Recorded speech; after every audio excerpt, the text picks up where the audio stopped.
Good. So thank you very much, everyone, for joining for week 3.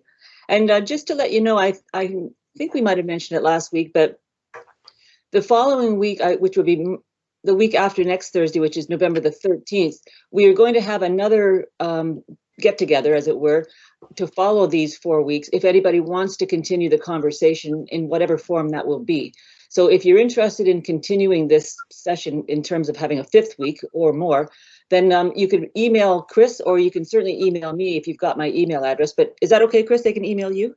Yeah, I can relay it, sure. Yeah, or me. I didn't put my email address up there, but you can get in touch with me at cohousinghamilton.ca. Is that right? Not cohousinghamilton@gmail.com, or my name, jshapalo@gmail.com. So the next couple of slides, I guess, Chris, please. And next week, we have a special guest, Justine Levesque, who is our lovely student helping us with Co-Housing Hamilton. She's fantastic. She's just completing her master's in public health in December with a focus on housing. And she's done an internship with Age Friendly Peterborough and is employed as a research assistant at Trent University, interviewing seniors about issues related to resilient aging and housing. So she'll be joining us next week to tell us a little bit about her work. So we can look forward to that. And first up today, we have Bill Johnston, who's going to present some slides on affordability or unaffordability and homelessness in Hamilton. And just a bit of history about Bill. He is a retired City Hall reporter. And then he was an editor with the Hamilton Spectator, and he and his family shared a home with his parents-in-law. Since 2016, Bill's been the co-chair of the affordable housing team at the First Unitarian Church in Hamilton. The team, often working with others, has researched and advocated for more options for affordable housing in Hamilton. It's organized educational events and a federal candidates meeting, and the team has raised about $40,000 for I'm not sure how you pronounce it, Bill, Sakahaya nonprofit housing. So here's Bill with some of his, how do you pronounce it? It's Sacagawea. Oh, well, okay, Sacagawea. Okay, so thank you, Bill, and we'll turn it over to Bill. Well, thank you. I appreciate the opportunity to talk about the issue of affordable housing and seniors. I start by noting that when it comes to housing, I speak from a place of multiple privileges. I'm white, male, cisgender, heterosexual, in a 2-person household. I retired with a pension. I'm reasonably healthy and able-bodied. We own our home mortgage-free, and we have neighbors that we like. All of those are favored positions when it comes to housing. I'm also over 70, which is more ambiguous. And some of those conditions I recognize could change. Health and ability can be lost in an instant. Neighbors move, partners die.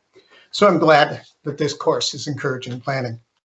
My role is to provide some context about housing in Hamilton and its costs with a focus on seniors. So in September, we hit another record for the price paid to buy a house in Hamilton. And that's what this slide is. The median price in Hamilton was $617,000 and change. That was an increase in 1 year of 23.5%, almost 1/4. That's a pretty dizzying increase. And that's the median price, which means that half the homes sold for more and half the homes sold for less. I'll define affordable in a minute, but for that middle price to be affordable, you'd need a household income of something like $125,000. Let's look back a bit. Next slide, please.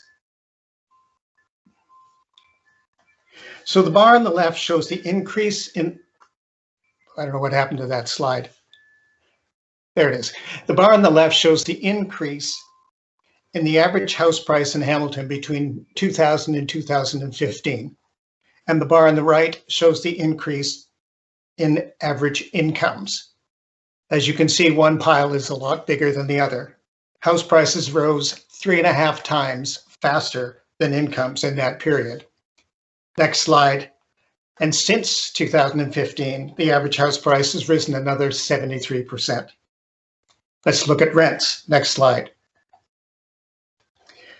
So this looks a little bit more promising. Again, we're looking at the period of 2000 to 2015. The average rent on the left rose faster than the average income, but by not nearly as much. However, next slide, please. Between 2000 and 2015, for the 40% of Ontario families with the lowest incomes, and those are the households most likely to be renting, incomes rose by less than the average, only about 38%. That's quite a bit less than the 51% increase in rents. And rents have risen more rapidly since then. Next slide. Between 2015 and 2019, rents in the old city of Hamilton rose another almost 24% in just 4 years. Next slide. This is another way of looking at rents. This is the bar at the left shows the increase in rents over a 10-year period up to 2019 compared to inflation on the right. Rents rose more than 2.5 times faster than inflation. Now, I apologize, that's a lot of numbers, but that's what's involved when people talk about a crisis of affordable housing or affordability in Hamilton. It's been said for those at the bottom, housing is always a crisis. But as housing costs have risen faster than incomes, and often much faster, the challenge of finding affordable housing has become even worse for those with the lowest incomes. And the challenge is affecting more and more people. People with incomes that once would have allowed them to buy a house now can't, and they may even struggle to pay today's current rents. For too many people, housing is not affordable. Next slide. Housing isn't affordable when what we spend on housing forces us to compromise on spending on other essentials. Next slide. That includes food and dental care, clothing, transportation, a phone, education for our kids, or it means we put up with living in poor quality, unsafe, or crowded conditions because, frankly, that's all we could afford. Next slide. This has consequences. It creates family and individual stress. It damages physical and mental health. It can affect our ability to hold or find a job. Often these conditions force people to move frequently as they search for a better or cheaper place to live, and that can interrupt children's education. Next slide. And collectively, we all pay a price for high housing costs. When thousands of people spend too much, they spend less on other things, and that hurts the economy. When we don't build all the affordable housing that we need, we lose the good jobs and strong economic spin-offs that come from construction. Next slide. Lack of affordable housing can make it harder for employers to attract or keep workers. High housing costs have pushed millions of Canadians deep into debt. That makes households and indeed the whole economy vulnerable to economic downturns or a rise in interest rates. And high rents and high housing costs make it hard for young families to save for the down payment to buy their first home.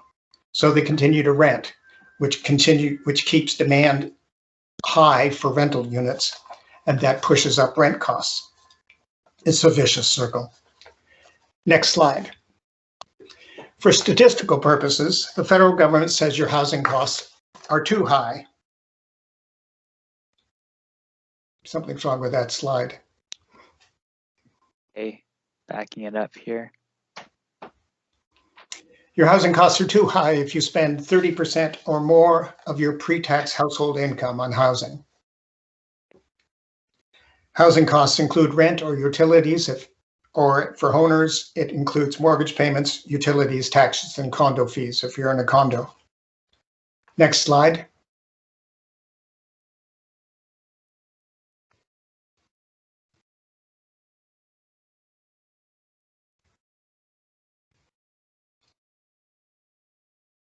Is it not coming up, Phil?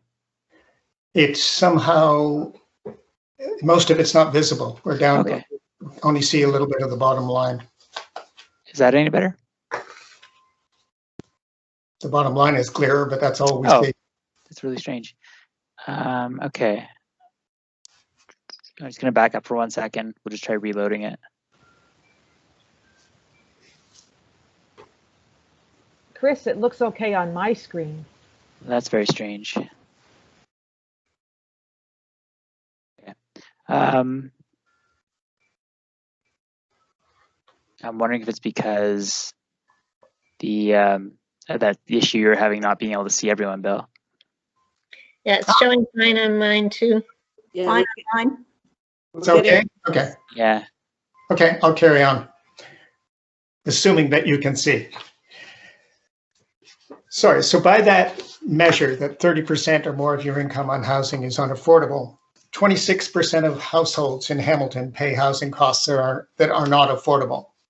That's 55,000 households in Hamilton.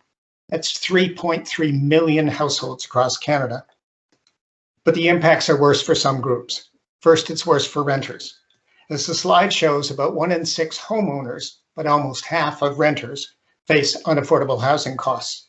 And 20% of renters spend half their income for housing, putting them at real risk of losing their housing if they face any kind of financial emergency at all. But it's not just tenants. Next slide.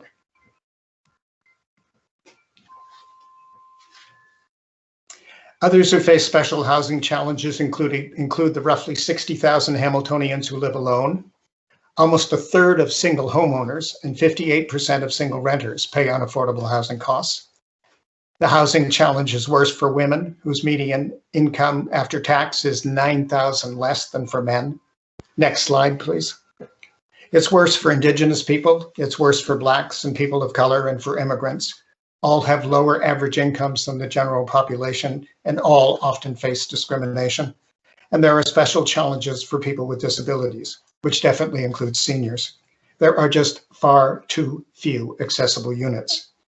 As one example, City Housing Hamilton has just 63 accessible units by any measure in its stock of more than 7,000 housing units. Next slide. So let's shift to looking just at seniors. Next slide. Many seniors are fortunate.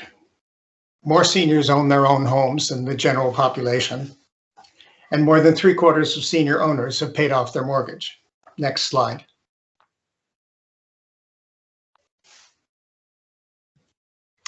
So about 25% of seniors pay too much for housing. It's just a little bit better than the general population. Senior homeowners do a bit better than the general population of homeowners, but senior renters do much worse. Next slide, please.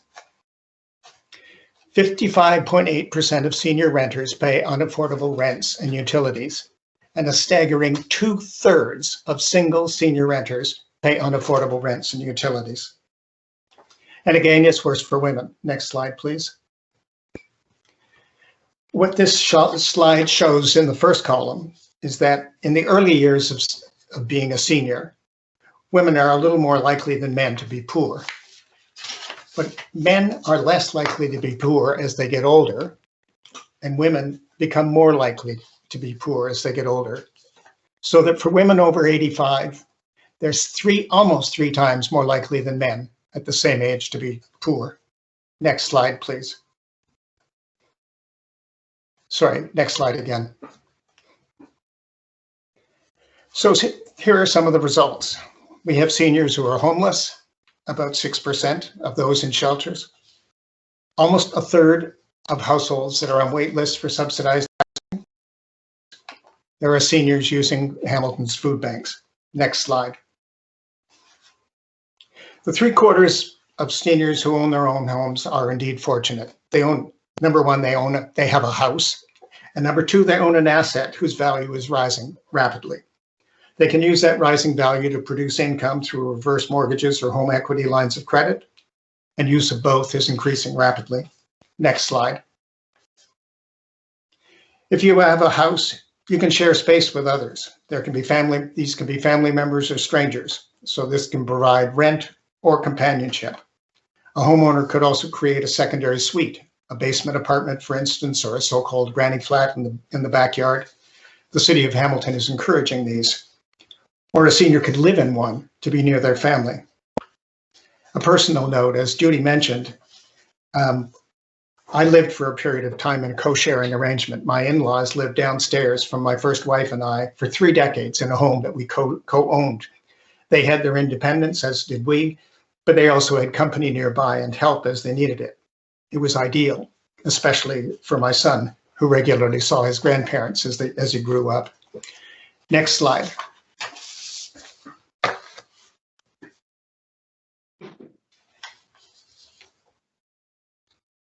Next slide, Chris. Okay, sorry, is this the selling and moving one or the one after? Should say something about moving. Okay, I'm on selling and moving. Okay, good, thanks. Homeowners can, of course, sell and downsize. Two challenges can be a lack of suitable smaller units and the fact that rising costs can make that an expensive option. One result is that many seniors stay put, and one result of that is that their homes don't go on the market for young families who would like to buy them. Skip the next slide, please, Chris. Okay. So 2 slides. Okay. To retirement homes? No, seniors apartments. Okay, sorry, I'm back. There we go. So let's look beyond owning your own home as an option. I couldn't find many apartment buildings that cater to seniors in Hamilton. In private buildings where they were marketed as geared to seniors, the lowest rent that I saw was $1,000 a month. That would be affordable, or for that to be affordable, you'd need an income of about $40,000. Next slide. There are about 33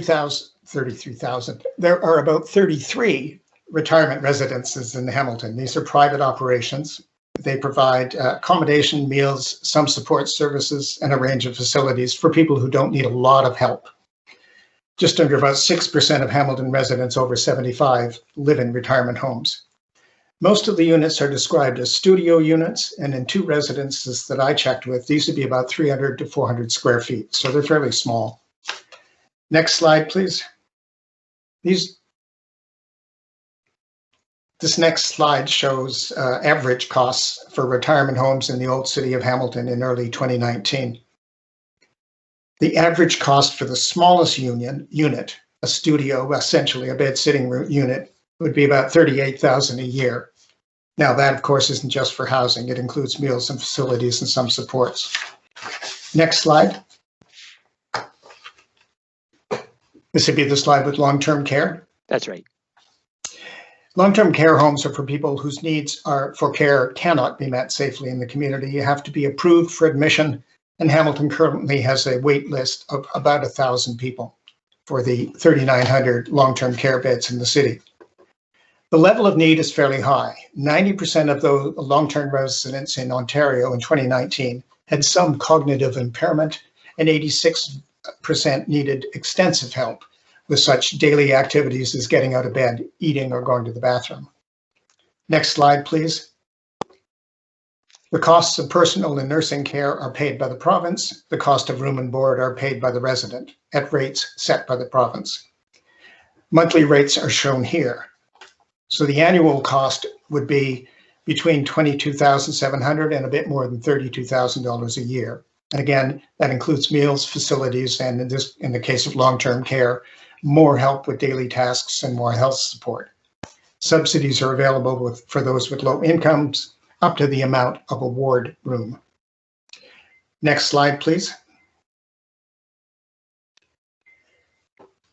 So, are there some options for solutions for low-income seniors who struggle to pay for their housing? Housing subsidies or rent supplements are one possibility. About 32,000 senior households, about 5.6%, received housing supplements in 2016. That was the year of the census. So there could be certainly deeper subsidies, and they could be extended more broadly.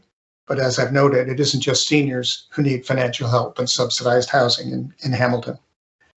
There is other help that may not be well known and therefore may not be taken advantage of. Hamilton defers annual property tax increases for low-income homeowners over 65. Ontario provides a rebate up to $500 a year for low and moderate income senior homeowners. And there's help for tenants or owners with utility arrears up to $800 a year. Next slide. The city is, as I said, exploring making it easier for people to build and rent secondary units, both basement units and so-called granny flats or in-law flats in their backyards. That's an option. But mostly we need to build more. The federal government's national housing strategy is welcome, but its targets are, in the view of many housing organizations, too low. For instance, it aims to reduce housing need for 530,000 households over 10 years, but it identifies 1.7 million households, almost more than 3 times as many, as being in need. Judy last week mentioned that $10.8 million is coming to Hamilton through the new federal rapid housing initiative. Just for some perspective, $10.8 million might sound like a lot of money, but the city expects that it might create 38 affordable housing units. Now, 38 new units are welcome, but they're not many in light of the city's need, which I outlined earlier. So I'm going to close with a question, which I will attempt to answer. Could co-housing be a way of providing affordable housing? It's clearly an interesting and neighborly way to live, but could it be affordable? And I think the answer is kind of maybe. So skip the next slides, Chris, and put up the slide that refers to the United States. Okay, sure. There are co-housing projects in the United States that have some lower cost units among them. Usually those are owned units. There's also a US Partnership for Affordable Co-Housing that promotes affordable options. Now, most of those United States projects that I was able to look at were able to provide lower cost units through either low income housing tax credits, which don't exist in Canada, although they've been recommended, and through density bonusing, which the Ford government unfortunately has eliminated in Ontario. Some of the US projects also rely on cross-subsidization. Next slide. Some co-ops have done this as well. They provided cost subsidies. Basically, those who can afford it pay extra for their units in order to subsidize lowering the cost on other units. It's kind of like a voluntary tax. The goal would be to create a more inclusive community. Next slide. Other ideas include co-housing members lending to other members to help with down payments or to provide second mortgages. And there is government, various forms of government down payment assistance, although most of it is for first-time buyers. Next slide. There could be reduced monthly fees, again, probably through cross subsidies. And the community as a whole might own units that could then be rented. And units, of course, owned units could also be shared, just as a co-housing arrangement. There is a painless way, I think, that co-housing units could be affordable. It's not on the slide because I thought of it after I prepared these slides. But if a co-housing project collectively owns some units that it then rented out, those units could be made available for the city's rent supplement program. That program involves low-income tenants who pay what they can afford, with the city paying the landlord the difference between what the tenant can afford and the landlord's market rent. So the landlord isn't out of pocket and the tenant has an affordable home. The city is always looking for landlords willing to participate. I haven't seen that there's any maximum unit rent, although clearly the city is going to want to have reasonably affordable rental projects to minimize its the amount of subsidy it has to provide. Skip the next slide, please. There doesn't seem to be any logical reason as well for me that why co-housing projects couldn't be eligible for some federal, provincial, and municipal housing capital grants for affordable housing. And rent supplements such as the Canada Ontario Housing Benefit could be used, I think, for co-housing rental units. So I'll just conclude by saying it might be useful to have conversations with our politicians about some of these ideas, about making co-housing available for grants, about restoring density bonusing, at least for affordable housing, and about low-cost housing tax credits. Thank you. Thank you, Bill. That's excellent presentation. Thank you. Thought-provoking, not surprising, but there's hope, as there always is with everything that we have to face. Is there any way we can get a copy of that presentation? Just the slideshow? Bill? Sure. I'm happy I to can send it out. Yeah. Okay. Or yeah, either way. Or I could send the text. Okay. And I'm just sharing these. I think you'll all see now we're back to Judy and Ellen's slides with the Bill Johnston Affordable Housing. I'll just advance it one. Yep. Okay, So perfect.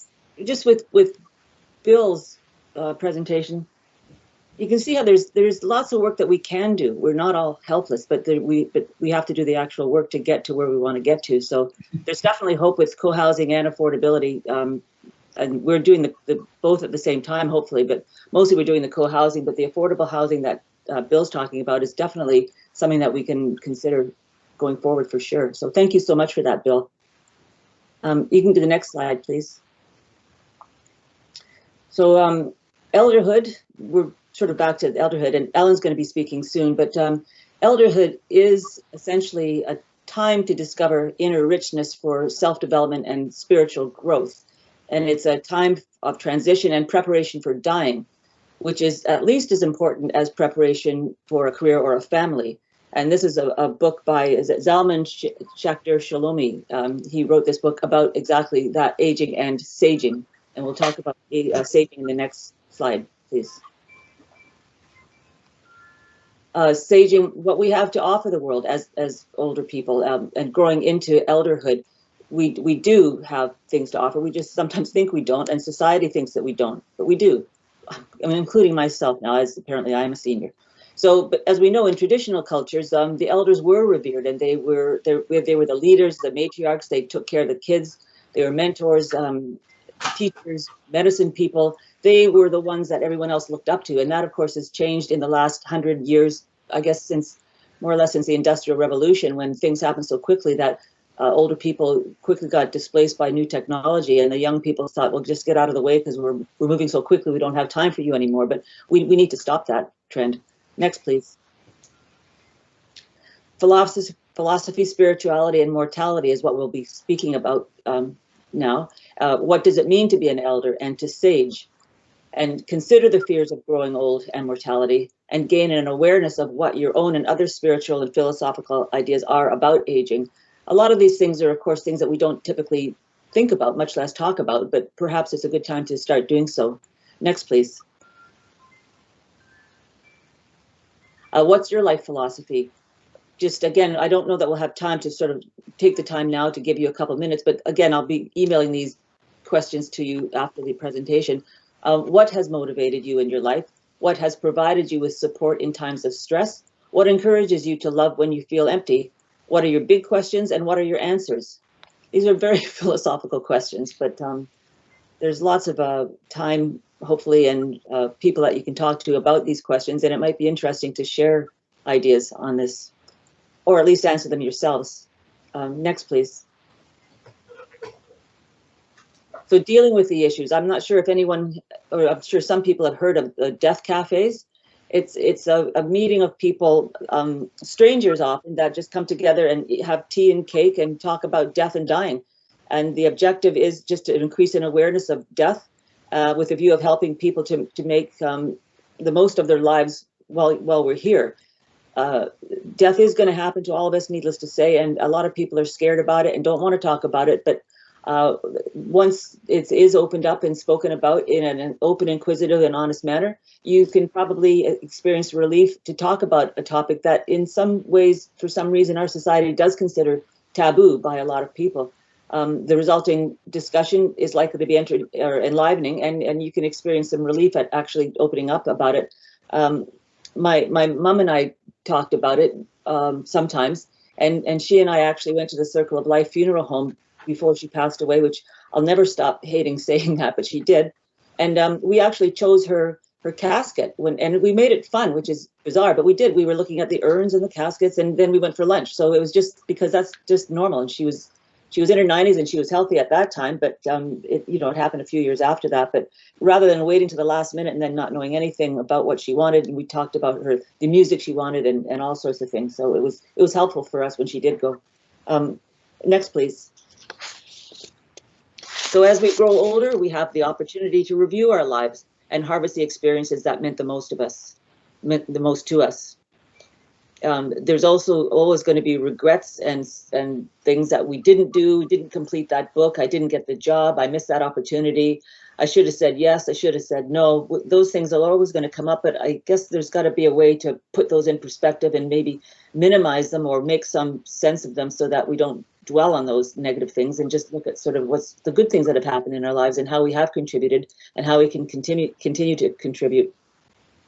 Next, please.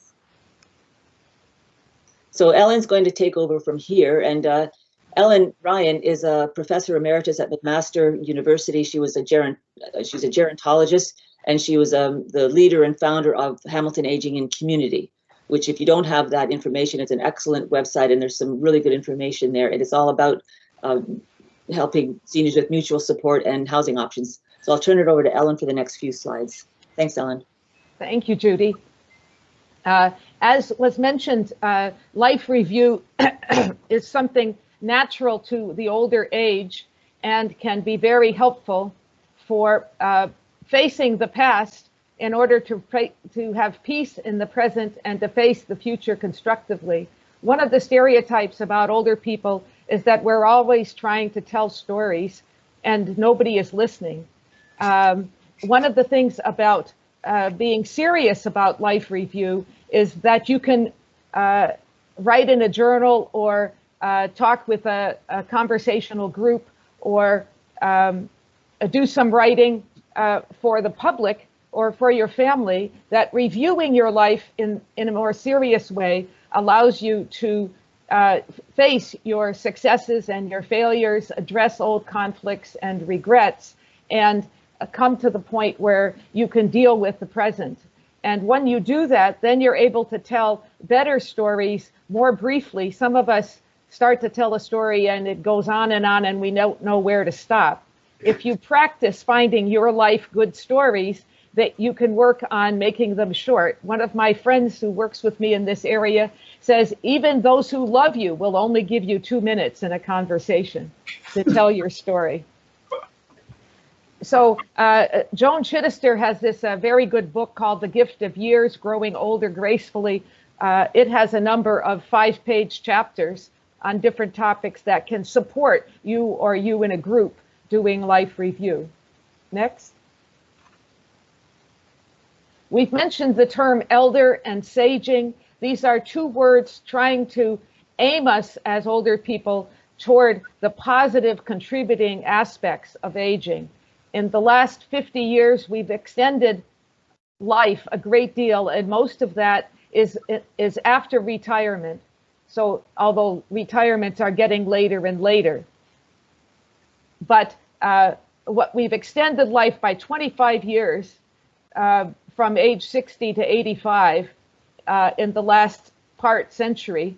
And people often talk about 4 ages in life, childhood, adulthood, and there used to be aging, and now we've split aging into 2 parts.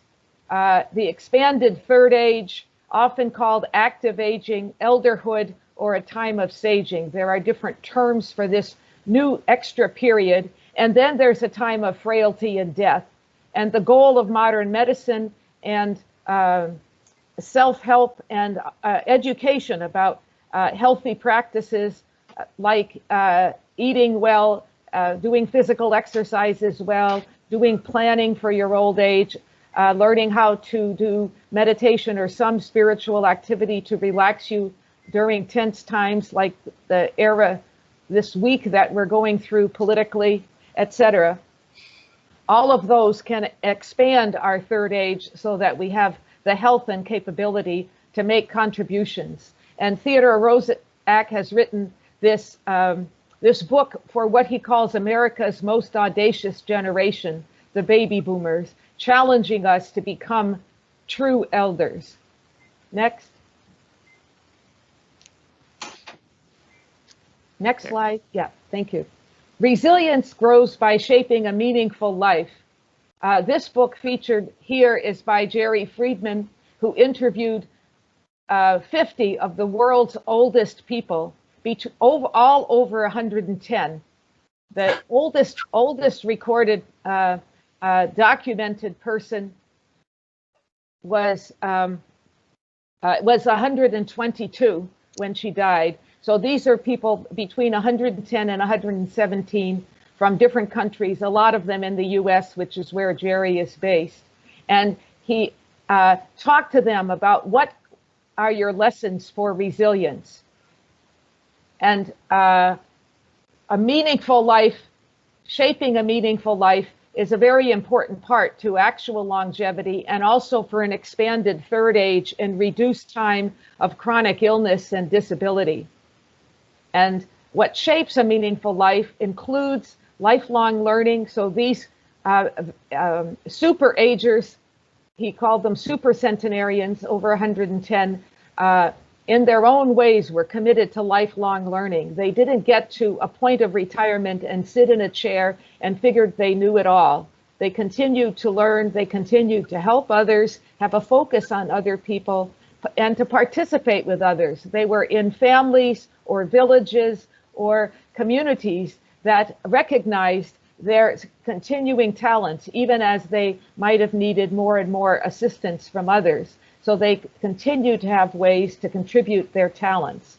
So these are goals for us as we try to have resilient, meaningful lives. Next slide. Here is one of my heroines, Grandma Layton.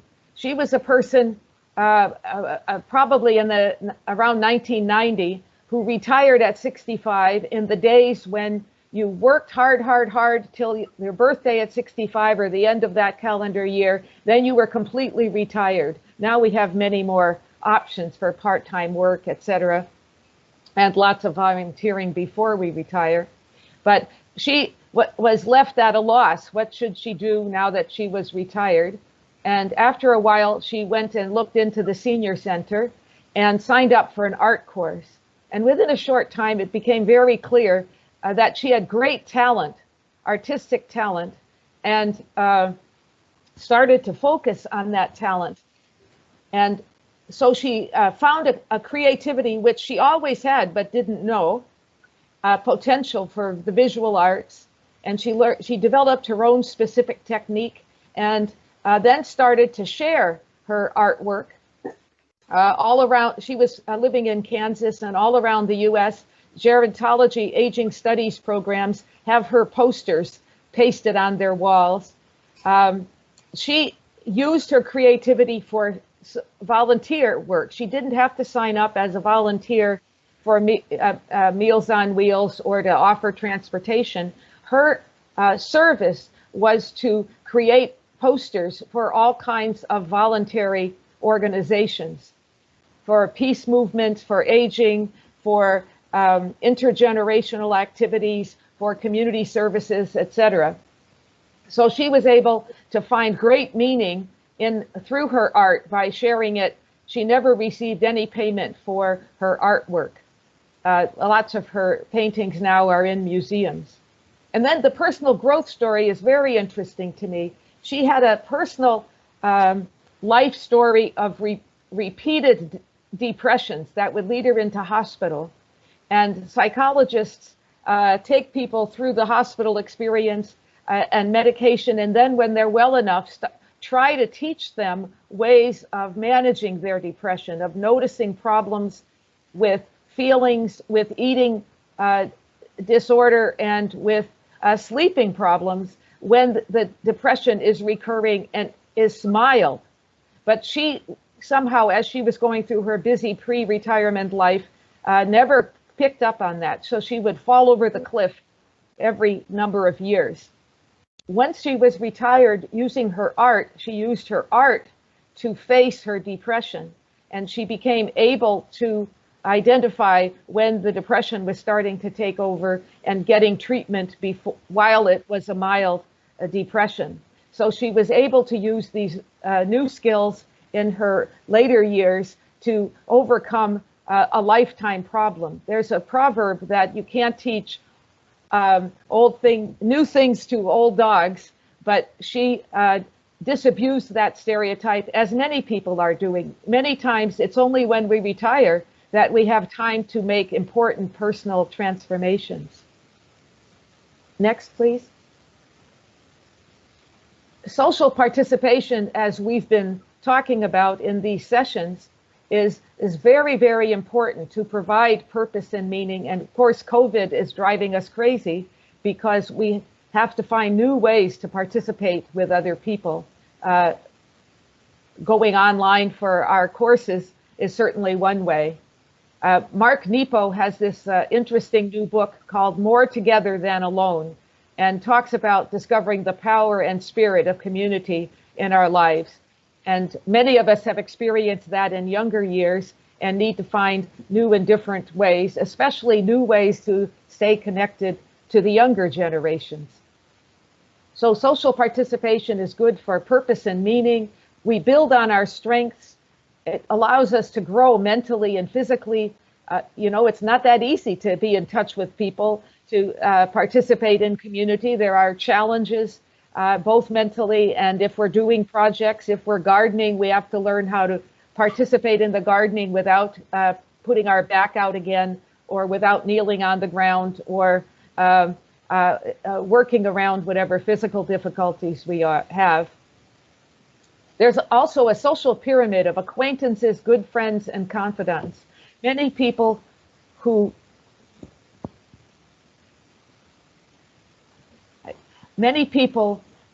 retire thinking that they have all the social network that they need. They've got plenty of acquaintances, but many of them might be related to work.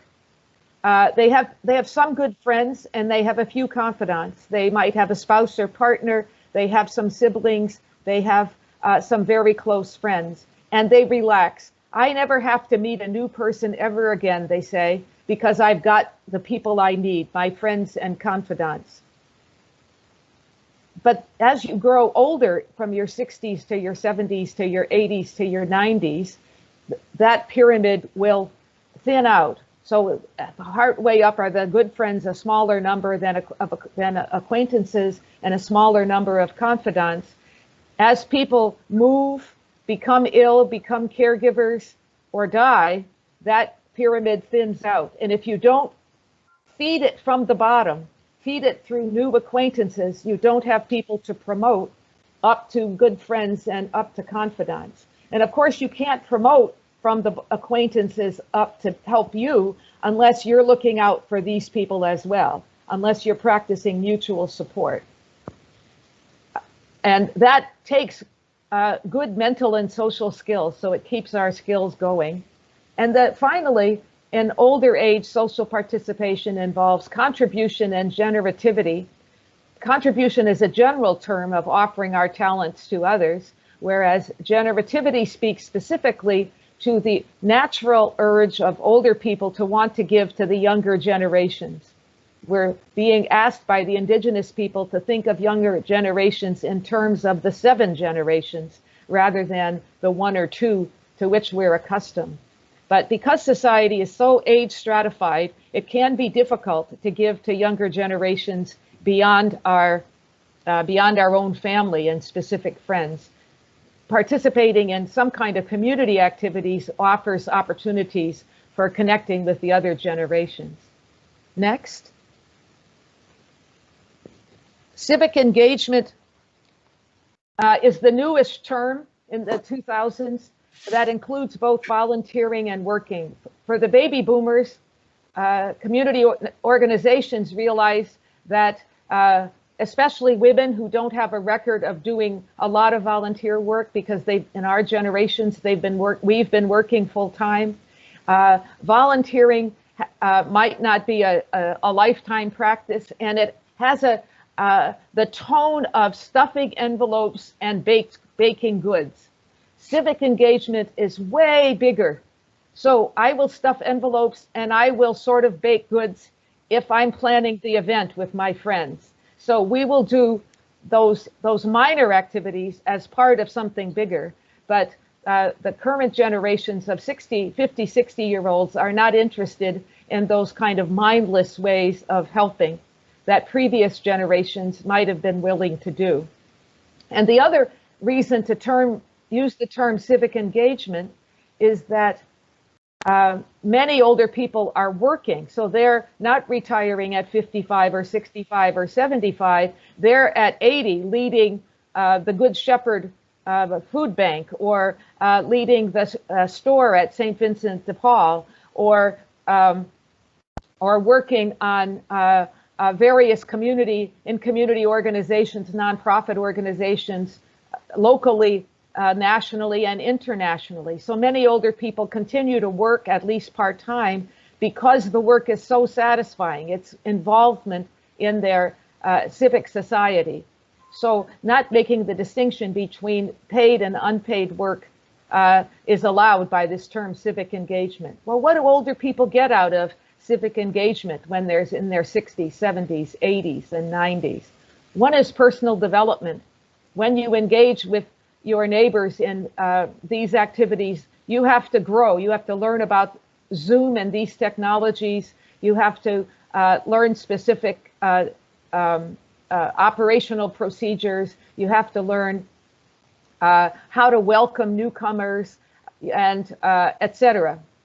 And get engaged in meaningful roles. More and more organizations are offering civic engagement opportunities that are meaningful. And one of the important ways I've promoted is getting very high-level retirees, people who have run organizations, people who have been professors, people who are doctors, or retired professionals, retired gardeners, retired experts in whatever area, and offer them roles where they can really use their expertise. And then there's purposeful social networking. That's what you get when you work with colleagues on a project. You become friends with the people in your working life and now in your civic engagement life. You make good friends, you make new acquaintances, and they can build up your social pyramid for you. Next. I think there's one more. Yes. So in summary, we're trying to focus on elderhood in community, wondering how we each can become a kind of elder that people of all ages can emulate, at least in some way. And in doing that in community is much easier than doing it all by yourself. This involves mutual support, giving help and contributing and learning how to receive help, lifelong learning and strengths, as I mentioned. But in addition, you have this sense of belonging, of being connected, and it's triumphing over loneliness. A major challenge now during COVID lockdowns, etc., for many older people, and who knows what's happening in this winter ahead of us. Another aspect of elderhood is learning how to tell good stories, as I mentioned earlier, and very important, learning how to listen to other people's stories, to listen with presence. And I think those aspects offer hope for our own individual aging and for aging in community, the communities that we're contributing to. Thank you. Back to Judy now. That was excellent, Ellen. Thank you so much. We've been giving a lot of information with Bill and Ellen so far. I wonder if we can just take a few minutes and see if there's anybody out there who wants to ask a question or make a comment on anything that you listened to or so far, or anything about what we've been talking about. I'm not sure if there's something in the chat, or if people just want to raise their hand and perhaps just, we can unmute you, or Chris can unmute you if you have any questions or comments. There's a lot of information access here. I'll just remind you, you can unmute yourself just by hovering over the bottom of the screen, or you might be at the top depending on which version of Teams you have going on there, but there'll just be a little microphone icon. So I'm just scrolling through the comments here. Unfortunately, a few people were still having trouble seeing slides, so we've been trying to fill them in with the titles. Thank you very much to Sheila for helping out with that. And if any, hopefully we can mail out the slides to people to even just the text, so they have that for reference later. Couple questions about, there was one question, the books that you've shown on these slides, are they going to be on that resource list that we had mailed out? Yes, they will be. Okay, that's what I thought. After next week, we'll send an extensive list, which will include all the ones that we've highlighted here. Perfect. I think someone had just, Decky Lee has her hand up, so please go ahead and ask your question. All right. It's not so much a question, but I just think it'd be a really interesting process when there is a group that does come together to just simply mind map the wisdom that's there, the legacy piece that's there in the group without a whole lot of talk. You know, it'd be amazing to see what's in the room at one time. Yeah, how would you do that? Just a facilitated process of simply people simplifying what it is, but then pulling it all together. I remember doing that when I was facilitating the International Koala Conference. So lots of adversaries, but when we put all the wisdom that each group had together, it was pretty formidable. Mm-hmm. Yeah, and I know you said you'd be interested in a follow-up group, Decky Lee, so that's great. You can help us with that. Yes, thank you. Okay. Thank you, Decky Lee. Perfect. Any, there's no other real comments in the chat, but if anyone else would like to unmute and ask a question or even just type one in, I'd be happy to relay it.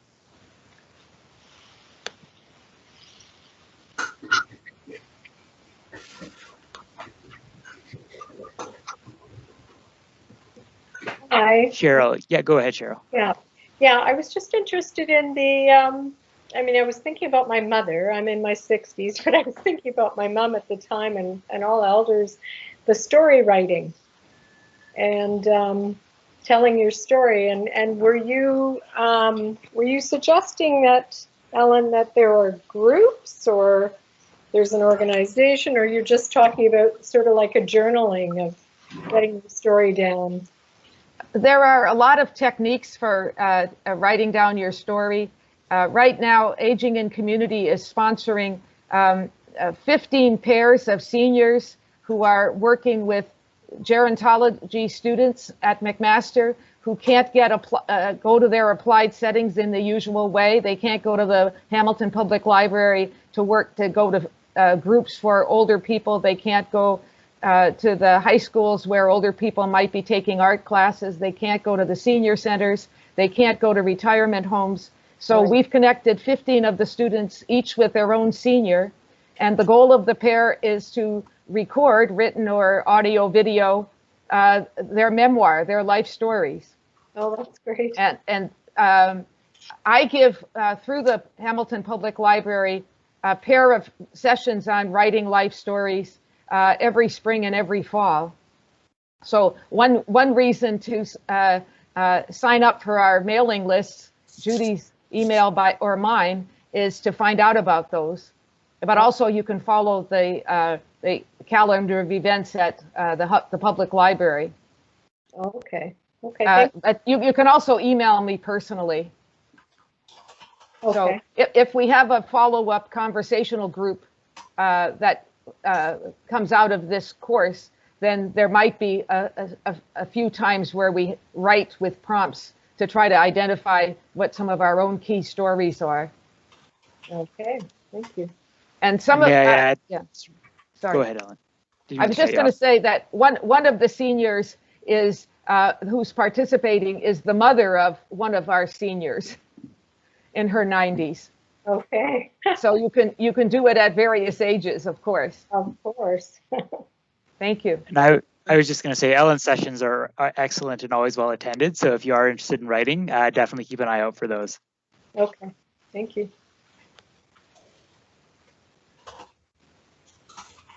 Are there any other questions? You can use the hand icon if you want, or just feel free to unmute and speak. Your circle will start to flash and I'll get the hint. But it looks like that might be it for now. Oh, I'm sorry, Christine actually, and Daphne have put up their hands. So Christine first. There we go. I'm unmuted, I hope. Yes, you are. We hear you. Great. I very much relate to the book that was put up around the Grandma Layton. And I can't help but think that we need to have some kind of very, very basic way of reaching our own community. I live in suburbia, and I'm very much aware that as winter approaches and the inability of people to really continue to do much connecting in their usual circles, that we might actually find some real treasures in our own community. And I'm just trying to think of what's the best first step. Is it to go door to door and ask if people are interested in something that would connect seniors or any age group for that matter, just as a way to build community? I can't help but sort of get in touch with the profound sadness that goes with the losses that we've experienced. And I think it would be really cool if we could begin to look at the things in our own neighborhoods as a way of beginning.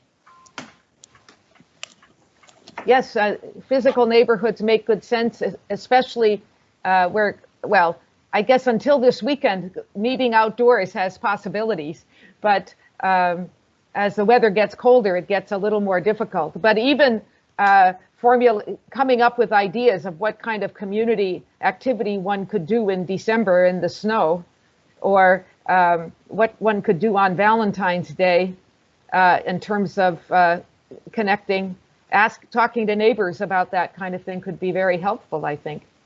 Mm-hmm. Let me offer a note from my own neighborhood. I'm on Witherspoon Street in Dundas. There's an 80-something-year-old man across the street who has just started creating a community newsletter that he gets his 7- and 9-year-old neighbors to distribute to every house on the 2 blocks of Witherspoon. And it talks about who the people are that are living here. It tells the story of somebody who's particularly handy with their hands, etc. And he's going to try to do it every 2 weeks. And the other thing I've been noticing is a lot of people who have porches are putting up curtains and bringing out heaters and extending as far as the time that they can sit outdoors. My wife and I are planning the same thing. That's neat. Expanded porches. Those are great ideas. Thank you. Okay, and then I believe Daphne, did you still want to comment? The hands down now. That's okay, that's fine. Okay. We haven't touched at all about seniors traveling. And it's certainly something that I retired early in order to do. Now, you have to work around your physical health, but you sure can write. I could certainly write a lot of stories about the places I have been since I was 60. Especially sailor stories, which go on forever. Though that might be an appealing. I actually did a pair of sessions for the library probably a year and a half ago on travel stories, but I don't know if it would be too poignant to do at this time when I do my spring one. But we certainly can come back to our travel stories. The other thing you can do is combine volunteering with travel. And I once found the book in the library that said volunteer vacations. And you can work all over the world doing all kinds of things. It costs a little bit sometimes to get there, but working with special needs people and building things, and like the schools that they built in Guatemala and Honduras through the Unitarian Church. Bill, you know that one. Right. 10 or 12 people go down and they do X much work to help the local community. Right. A lot of seniors participate in teaching English as a second language. You can go for 2 or 3 weeks to anywhere in the world and contribute to the education of people, professionals or small kids or whatever your special interests are, and get to know people rather than pass by their wonders. We probably should get back to Judy's presentation. I think, did Sheila have a question or a comment? Time for one more. Sheila just put her hand up. Yeah, and then we'll go. Yeah, it was a question for Bill. For those of us who need affordable housing, how can we be proactive and contribute towards finding some solutions? Are there groups we can join?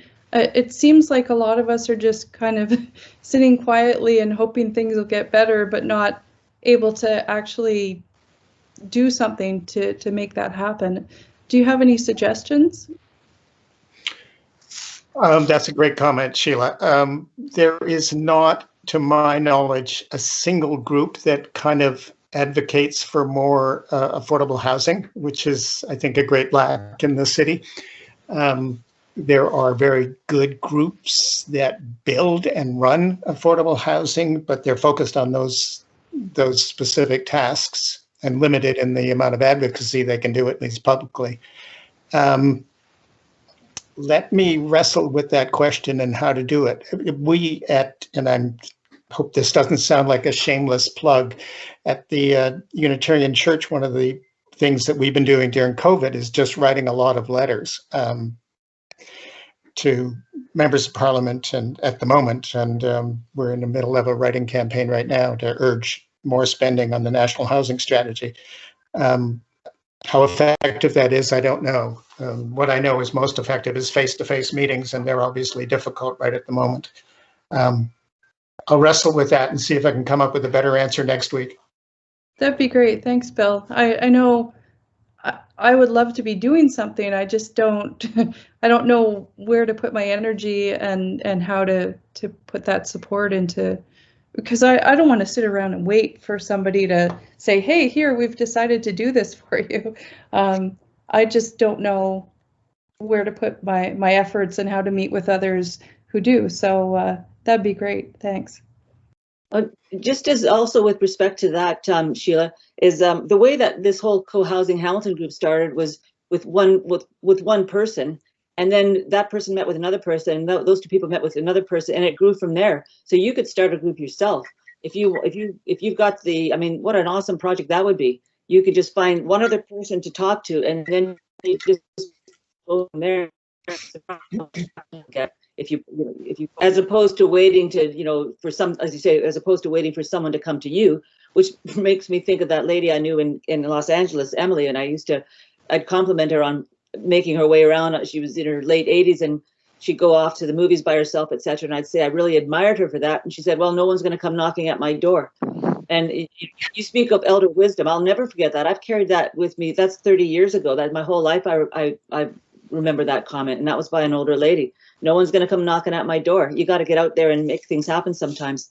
And this follow-up group that we're talking about after next Thursday, there might be people that come along then who say, yeah, let's meet. You just start with one meeting and you go from there. Yeah, that's great advice. Thanks, Judy. Okay. And also, we have mailing lists and newsletters, both Co-Housing Hamilton and Hamilton Aging and Community. So if you came up with a letter writing campaign or some ideas, wanted to give a 20-minute talk here and there, our groups could facilitate your being able to do that. And certainly Bill's Affordable Housing Committee could facilitate that too. So you could start something small, but it would be linked to some other groups, and perhaps you'd find other groups to link to as well. That's great. Thanks, Ellen. Yeah, you'd be surprised how much momentum you get, I bet, in a short period of time, and you get your ideas, your wisdom, your drive, and connect it with other people's, and you'll become a force to be reckoned with, and you'll get ideas from out. You make phone calls and all sorts. So it's a pretty exciting prospect. You could actually be the one who starts some, this not starts, but helps. Let's just take one more question from Valerie, and then we'll go on. I see a great future for tiny housing and housing in alleys or service roads, and it seems as though Hamilton City Council is absolutely opposed to that kind of thing. A few years ago in Dundas, I happened to witness a woman I hadn't seen for ever in a backyard sweeping leaves, and when I chatted with her, I found that she was in need of coming to her parents' property, and with the help of her father and her brother, they were building a tiny house on wheels So it didn't look like a permanent structure. And they were part the way through, and I believe certain neighbors contacted somebody in the building department who knew all the rules, and they were forced to remove it, take it away. And this is the kind of thing that goes on. And yet, if you look around the world, even if we look to our neighbors in the south, tiny housing communities are wonderful things. And both of my daughters have expressed interest in living in a tiny house at some point or another. And the other thing is also in Dundas, somebody was allowed to expand their property. A new purchaser, a new owner, was allowed to expand the back of their property into a laneway that had been in common use for years for people to go from one street to another instead of walking around blocks and so on. So I see a future there that, I just don't know how to get the building departments to change zoning and make those kinds of things happen, and why people think that the standard of their own property and the prices are going to go down if they allow this kind of thing. Well, actually, the city does allow laneway housing, which is a tiny house, but your house, the driveway has to be adjacent to a lane, which is just the way it is. So there is some permission for that. And at one of the events I had a couple of years ago, we had a man named Randy Dalton who spoke about tiny houses, and he's trying to form some tiny house communities. So I can send you his name. I could send Chris his name. I don't have it. I mean, I know his name, but I don't have his contact information in front of me. And you could contact him if you want. But yeah, but the fact is, sending me somebody's name doesn't encourage the building department in City Hall to change its ways. Like, why were neighbors allowed to make that elderly couple turn their daughter away when she needed shelter, and they were actually erecting this thing in an inconspicuous place? I know it's all about building permits and permission and all that, unfortunately, with the city. But if I could just very quickly, Valerie, the city is right now in the midst of a consultation on the rules that will apply to both backyard housing and secondary suites inside of like a basement suite or an attic suite. So, but officially, the city is not just in favor of it, but looking to increase the number of those secondary units, they're called, by 25% a year. So something is shifting. So that's encouraging. Yeah. And used tiny houses to house veterans and faced immense public opposition, but nonetheless persisted, and that's being built, I think, at the present time. So it's both. City Hall has to change, but neighbors have to change their attitudes as well. Yeah, it's working. Dakey Lee, would you mind or do you have a quick comment or a question? I'll just add, I'm just always available. I've lived and worked yearly for basically a tiny house community of 300 people. So I've lots and lots of experience with that, with rezoning, but how they've handled it. Right. But I do think the city is coming around. They've got Edward John, who's really quite progressive, I think. He's a young guy. He seems to be very, very interested in making some positive changes with the zoning, and like Bill says, with secondary suites and with the laneway housing. So it's better than it used to be. So thanks for that, Valerie. I appreciate your comments. Thank you. So we'll just go back to our wisdom, which apparently we have, sharing our wisdom. So the world does need to hear from the wisdom of its elders. And that's the difference, I think, between something like co-housing, which is a community, compared to living as an individual, sort of in your own little silo. What's happened, I guess, in the past, of course, the past several decades, is older people would be just sort of basically put out to pasture because they've had their run at it, and they couldn't keep up with the work and technology as it changed. So their contribution was ostensibly at an end, and they were no longer useful, unfortunately. And that seems to have been sort of my grandparents' time to a certain extent. And even my dad retired, and retired people were expected to just, putter around and play golf and just take it easy. But there's lots of places and ways to still make a contribution as we get older. But I think society's got this idea that it's the young people that know what they want and that we should leave it to them. But they're really dismissing the fact that there's a lot of potential sources of deep wisdom and values that older people have, plus, of course, their experience. So what we have in common is we've got a growing need to sort of develop our spiritual connection and passion and discovery of a purpose and surface and sort of making a meaningful life for ourselves. And life's not over at 65 any longer by a long shot. And we can play a part in contributing to the future for everybody, as Sheila was saying about becoming more involved in the whole effort of affordable housing. Next, please.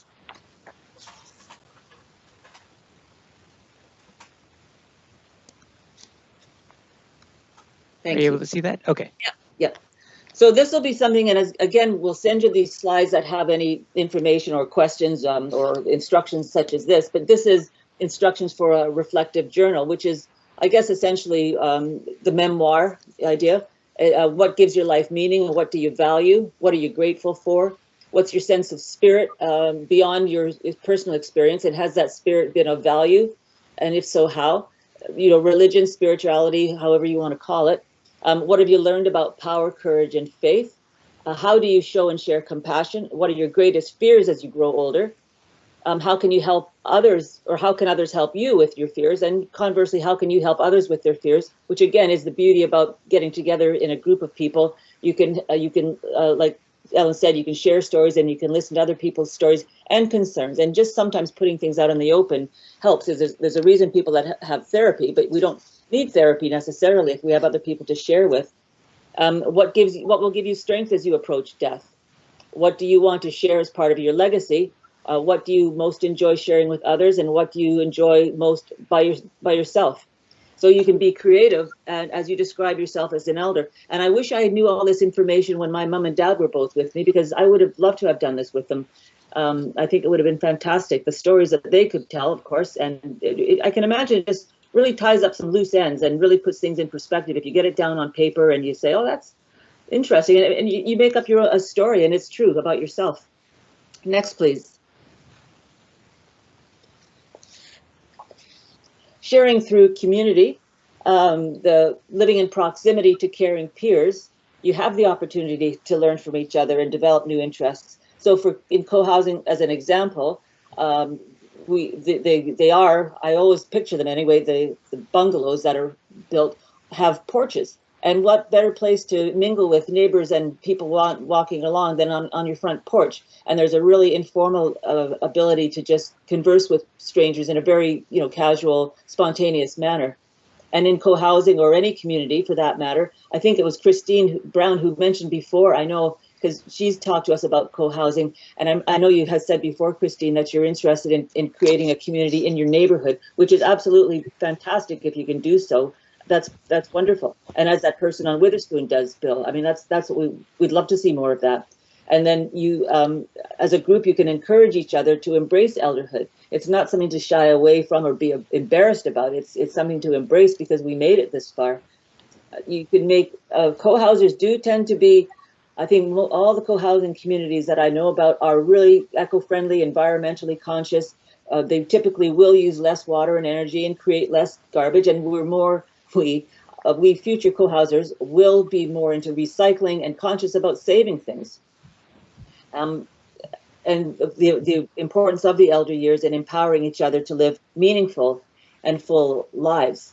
I still laugh at my mom in the most loving manner. I mean, and my dad, when I was young, he used to go out, and if he found a bent nail on the road, he would come back and hammer it into a straight nail. And my brother and I thought that everybody did that, but that's because he was old and that he lived through the Depression and grew up in poor part of Poland, and that's what you did. You didn't throw things out. My mom would get a piece of tinfoil and fold it up carefully and put it in the drawer for future use. And I do the same thing, and there's nothing to be embarrassed about that. That's just being conscientious about our environment. Next, please. So Dr. Bill Thomas, I'm not sure what Ellen's opinion is on Dr. Bill Thomas, but I think a lot of people might be familiar with him, but he has a book as well. It's all the same type of information. His 3 life tasks of elders are peacemaking, wisdom giving, and legacy creation. Second wind. So that's Bill Thomas's book, but this will be shared, of course, as well on our list of resources. I just comment, Judy, that he's a very innovative thinker, especially for innovative ways of building community within small nursing units where they create community even when you need nursing care. Fantastic. And enable people to do what they can instead of assuming that the staff is going to do all the meals and all the care and all the cleaning. That individuals have responsibilities as they can and to contribute to the group's life. Yeah, that's fantastic. Yeah, it doesn't have to be a co-housing community. It can be created in any kind of environment, really. It's just sort of the desire and the awareness that it's a possibility, and it's important to get that connectedness and sense of belonging and contribution. Next, please. So the key points are seniors have the potential to be active members of the community and of the wider world as well. And any time is a good time to begin activities. How often have I heard, I'm too old for that, or no, you're not. People, somebody I know, he's 65, he's just finishing getting his law degree, and he did that part-time. There's a woman that we may have heard about, I think she's out on the East Coast, she got her PhD in her mid-80s. Hazel McCallion at Mississauga was the mayor till she was 93. So it's not unusual, and they're not sort of just one-offs. I mean, it is possible to do anything at any age, which is very reassuring and comforting not to fall into that trap of, oh, I'm too old for that. By living in community support and motivation, by living in community, support and motivation are readily available. That's the biggest part of living in community. And living a meaningful, engaged life involves a wide spectrum of people. I know we often sort of cater to our grandchildren, which is fantastic, but there's others out there that we could also include in that circle of people that we value experience and knowledge and wisdom to. Next, please. So reflections, again, these are just obviously just questions to ponder. What have been some of the unexpected silver linings in your life? Sometimes I guess they can be termed blessings in disguise, although not all unexpected occurrences have any silver lining, needless to say, but a lot of them do. Sometimes something good happens out of something bad that appears in your, right in front of you. And what's that expression about a door closes and another one opens, that kind of thing? And what did you learn in that unexpected occurrence that you might otherwise have missed? And were you aided by the counsel of friends and or family to deal with tough decisions? These are all things that you can be putting into your memoirs. And there's also a man named Dustin Gaylor. He's a historian. He's got a PhD in history, and he also does memoirs for people. It costs some money, and I think at the end he'll put it in the form of a book, which is kind of a nice gift for somebody if you want to go that route. But there's lots of different ways to get involved in a group or a sort of a more, I don't know what you call it, but there's ways to get involved with the memoir making and journaling and reflections and put it in a form that's sort of a story that other people might be wanting to read, which is kind of a bit of a legacy to leave for your children as well. Next, please. Homework. So what has been important in your life beyond children? And what of your life would you like to see endure beyond children? What kind of a legacy do you want to leave? What do you want other people to think about when they think of you after you've gone? Next, please. And more homework. So you just think back to your life and experiences and consider what you've learned and what it is that you want to be sure to pass on to those who follow you. For example, there's some work that needs to be completed, a sense of what life is about, ensuring that something that's important to you happens in the future. What do you as an older person have to offer the world? And how would you define a sage? How will you know when you become a sage or an elder? And what might your legacy be? So these are all questions to ponder. I know there's a lot there. I think that's the last slide. Is it, Chris? Yes, it is. So that's, again, I will provide this in an email, and you can or cannot, as you wish, do with it what you will. but there's certainly some food for thought and some thought-provoking questions and comments that come up today, I think, for myself as well. That's what I like about what we're doing, is it's all fantastic information to sort of consider. So does anybody have any questions, or Ellen or Bill, do you have anything else you'd like to say? We've got a few minutes before we're finished. Or anybody else out there, comments or questions? Yeah, this is Justine, and I was just thinking, as you were talking about and everyone else was talking about, forming a group to kind of move forward with affordable housing options. Mcmaster has this organization, it's called the Mcmaster Research Shop, and they do research for local organizations, and it's run by volunteers, and I was one of their volunteers. So if you had a question like, for co-housing, how have other co-housing communities changed bylaws to move that process forward? Some question like that, they could do the research for you. Wow. If you wanted to get involved with that. And they usually do it per semester, so you'd have around 4 months where they could do the work for you, and you can get an answer to help with the co-housing or to any other like question you want answered. As a group, they could probably do that for you as well. Great, Justine. We'll have to talk to you about that for sure. That's awesome. The affordable housing issues seem like a good one for. Also, we would want some students at Mcmaster to get passionate about it while they're researching our questions. Yeah. And it's usually 4 students at Mcmaster, and then there's a team lead who is a graduate, like an alumni from Mcmaster. Mm-hmm. And Mac's got some people working on the issue that are outstanding. Jim Dunn is one who works on the intersection of poverty and health. Richard Harris, who's in geography, who works on the history of housing. There's a number of MAC people who are, as professors, who are well engaged with the questions of affordable housing. Mm-hmm. Yeah. I need to add to Bill's letter writing stuff. It's so much easier to write letters to the powers that be in a group. Mm-hmm. We get together and spend time writing, and you support each other, because I don't know how you feel, but I feel very difficult sitting down and saying, okay, what am I going to say to the Minister of Housing in my living room? Whereas if I'm in a group at the church or wherever, somehow it spurs you on. Absolutely, that's the power, the beauty of working in a group. Back to group again, yes. Strength and ideas from other people, and you just do. That's fantastic. Sheila, I'm really looking forward to see what you come up with. It's just a wonderful opportunity. Thank you for that, Daphne. Okay.